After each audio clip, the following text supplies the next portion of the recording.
मिनश्शैतानिर्रजीम बिस्मिल्लाहिर्रहमानिर्रहीम अस्सलातु वस्सलामु अलैका या सय्यदी या रसूलल्लाह व अला आलिका व सहाबिका या सय्यदी या हबीबल्लाह। अस्सलामु अलैकुम व रहमतुल्लाहि व बरकातुहू। नाज़रीन, आज का हमारा टॉपिक ये है कि औरतों के लिए इत्काफ बैठने का शरई तरीका क्या है। तो नाज़रीन, जैसे मुसलमान मर्द जो है वो इत्काफ बैठते हैं, ख़वातीन भी इत्काफ बैठती हैं। अब इसके अंदर ये मालूम होना चाहिए कि औरत कहाँ इत्काफ बैठ सकती है और कहाँ इत्काफ नहीं बैठ सकती।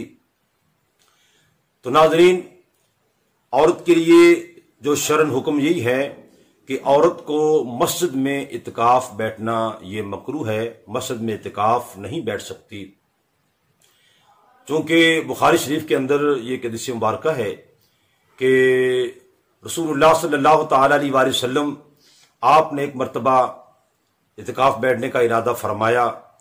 तो जब आप मस्जिद में तशरीफ़ ले गए तो वहाँ खैमे और लगे हुए थे। तो जब आपने दरियाफ्त फरमाया कि ये खैमे किस किस के हैं, तो मालूम ये हुआ कि 3 खैमे जो थे वो हज़रत उम्मुल मोमिनीन हज़रत अम्मा आयशा सिद्दीक़ा रज़ियल्लाहु ताला अन्हा, उम्मुल मोमिनीन हज़रत ज़ैनब, उम्मुल मोमिनीन हज़रत हफ्सा रज़ियल्लाहु ताला अन्हुमा, इनके खैमे लगे हुए थे।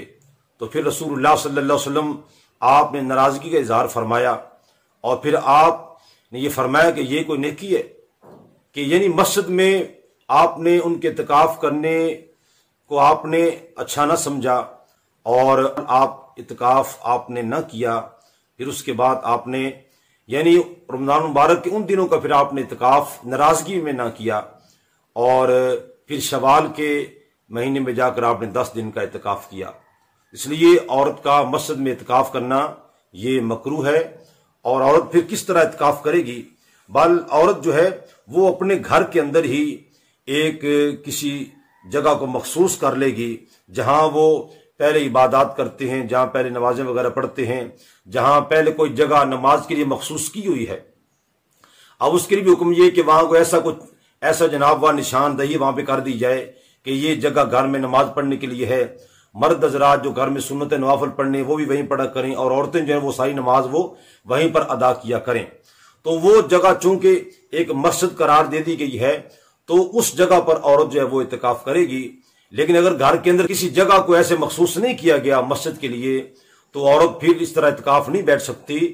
तो आप जब इत्काफ बैठना चाहती है उसे फिर कोई ना कोई अपने घर का हिस्सा जो है वो कोना जो है वो मखसूस करना पड़ेगा कि ये मस्जिद का हिस्सा है, तो फिर वहां पर वो औरत इत्काफ कर सकती है, वरना नहीं। और फिर इसके साथ फिर ये 2 चीजें हैं कि उस जगह से जहां भी चाहे वो मर्द इत्काफ बैठे हों या औरतें इत्काफ बैठती हैं तो उनके लिए उस जगह से निकलने के 2 ही ऐसी हाजात हैं कि जिनकी वजह से वहां से निकलने की इजाजत है। एक है हाजत तबई, वो क्या है? पेशाब पखाना करना या अगर गुस्ल करने की अगर हाजत हुई है तो फिर गुस्ल के लिए निकलना। और दूसरी हाजत शरई, वो क्या है कि मर्द जिसने जहां पर उसने इत्काफ किया है तो वहां जुमा नहीं होता या और कोई इस पर इत्काफ जो था वो वाजिब इत्काफ था जो उसने नजर मानी हुई थी। अब उसके लिए नमाज ईद पढ़ने उसने जाना है या नमाज जुमा किसी दूसरी मस्जिद में पढ़ने के लिए जाना है। इन 2 हाजात के सिवा जो है वो वहां से मोतकफ अपनी जगह से वहां नहीं निकल सकता। अगर वो निकलेगा इन 2 हाजात के अलावा, चाहे वो भूल कर निकले या जानबूझ कर निकले, तो उससे उसका इत्काफ जो है वो खत्म हो जाएगा। तो ये खवातीन के इत्काफ करने का शरई तरीका मैंने अर्ज कर दिया है। दुआ करता हूँ अल्लाह ताला अमल की तौफीक अता फरमाए। आमीन सुम्मा आमीन व आखिरु दावा अल्हम्दुलिल्लाहि रब्बिल आलमीन।